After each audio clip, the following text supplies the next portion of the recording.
Et bonjour à tous. Voilà, je suis ravi de vous retrouver pour ce nouveau défi. Donc aujourd'hui, on se retrouve dans le port de Saint-Denis-d'Oléron pour changer. Voilà.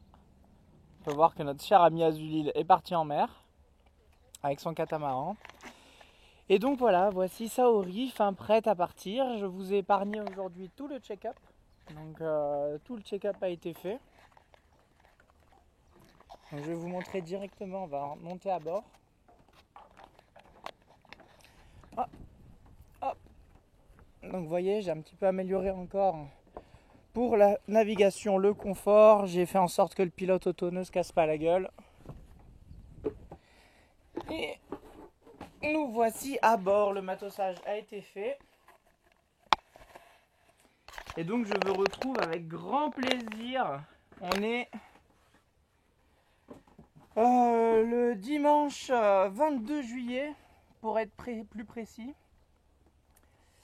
Et aujourd'hui, dimanche 22 juillet, il faut savoir que les conditions sont toutes particulières.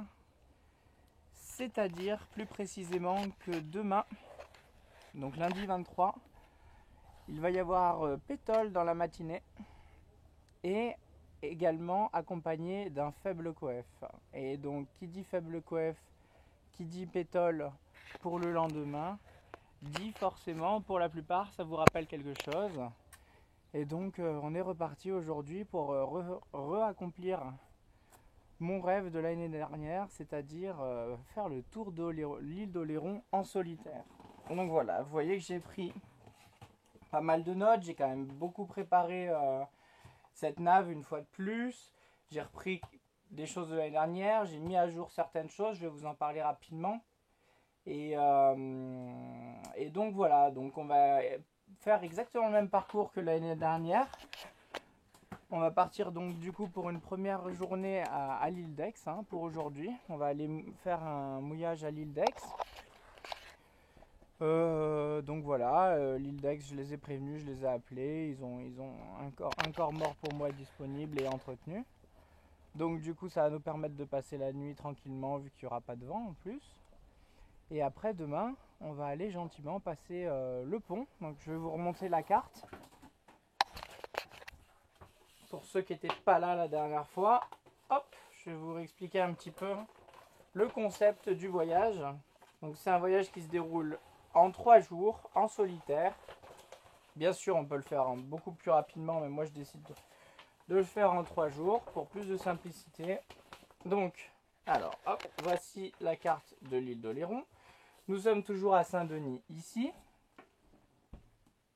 en haut de l'île. Vous voyez qu'il y a le phare de Chasseron qui se trouve vraiment à la pointe.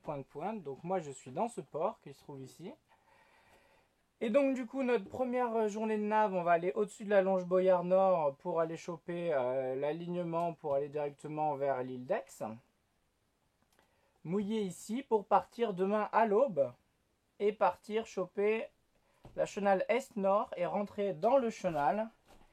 Tac, tac, tac, tac, tac, comme la dernière fois, passer sous le pont 1 heure plus tôt que la dernière fois. Et toujours la même hauteur d'eau, toujours les mêmes calculs, vous allez voir ça un petit peu après. On continue ce chenal tout étriqué, va falloir passer par là, etc. C'est assez coriace, mais bon, on l'a fait au final d'une bouée, on voit l'autre, donc c'est quand même assez pratique. Le passage costaud, c'est du Galon d'Or jusqu'à la sortie.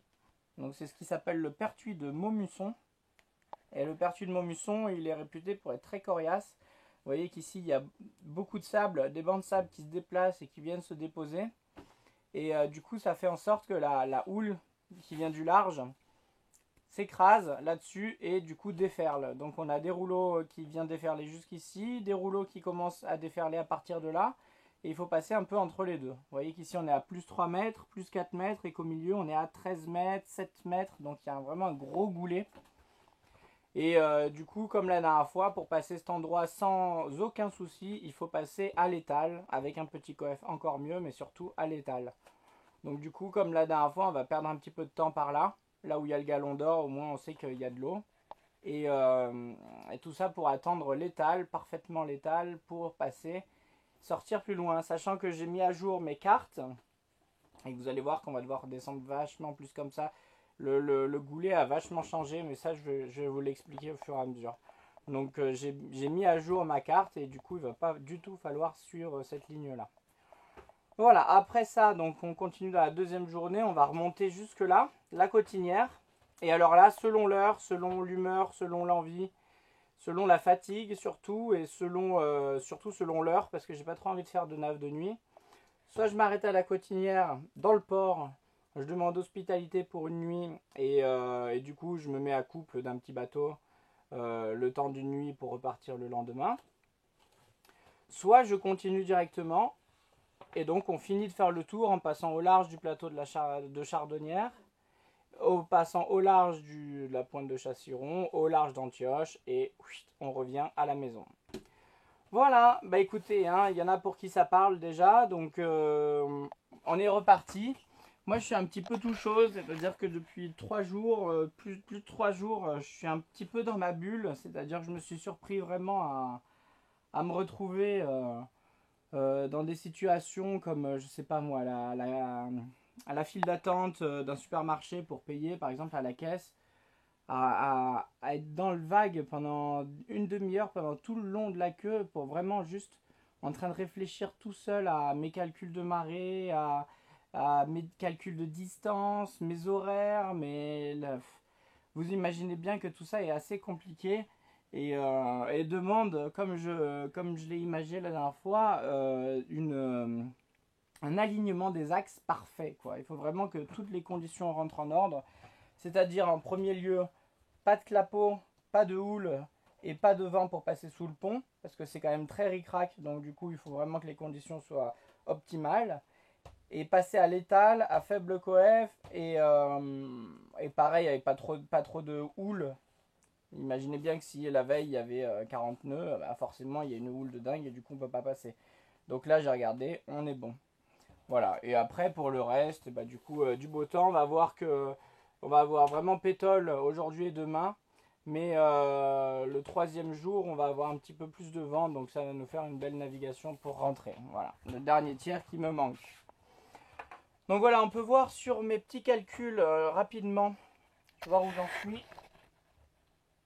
7 minutes, bon bah ça va, je vais continuer un petit peu, je vais ralentir un peu le tempo, je vais vous expliquer un petit peu plus calmement. Donc voilà, le départ c'est aujourd'hui, donc dimanche 22, entre midi et 14h. Donc je vais vous expliquer un petit peu peut-être plus en profondeur les logiciels que j'ai utilisés pour préparer ma nave, parce qu'ils ont changé.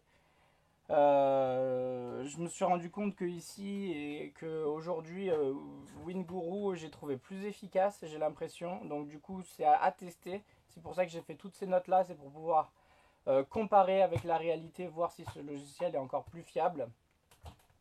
Donc je vous en parlerai plus en détail, mais en tout cas il m'a permis quand même de prendre, c'est à dire que vous pouvez sélectionner le point où vous voulez sur la carte. Donc c'est à dire que moi j'ai estimé être à tel endroit, par exemple là j'ai pris l'île d'Aix pour cet endroit-là. Là, j'ai pris le pont. Là, j'ai pris Montmusson.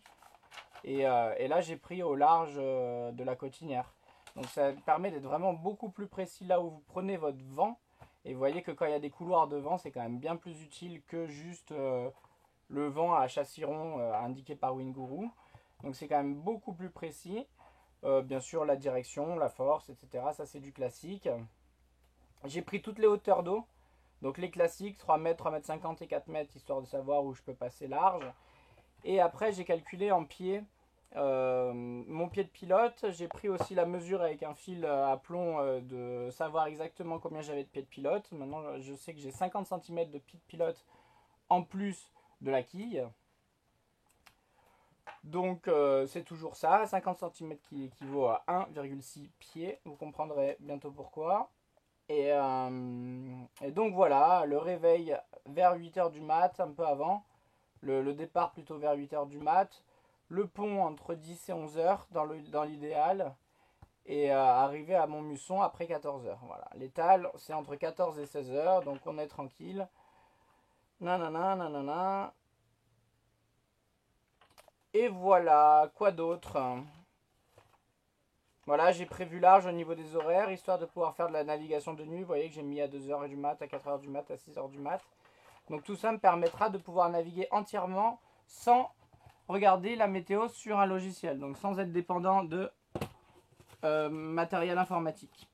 Voilà, donc ça j'ai repris mes fameuses traces de l'année dernière parce que celles-ci n'ont pas changé. Donc vous voyez que ça c'était ce que j'avais téléchargé.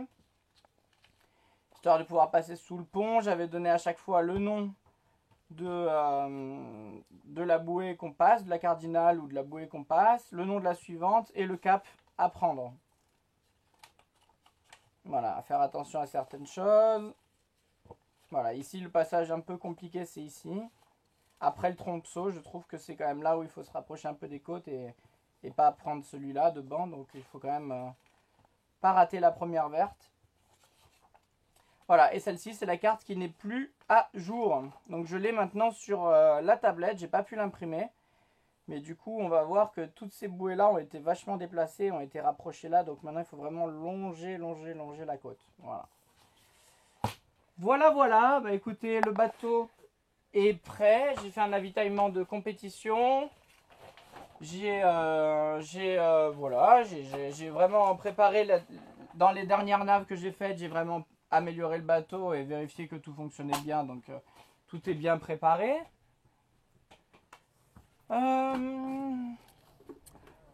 Quoi d'autre bah écoutez, après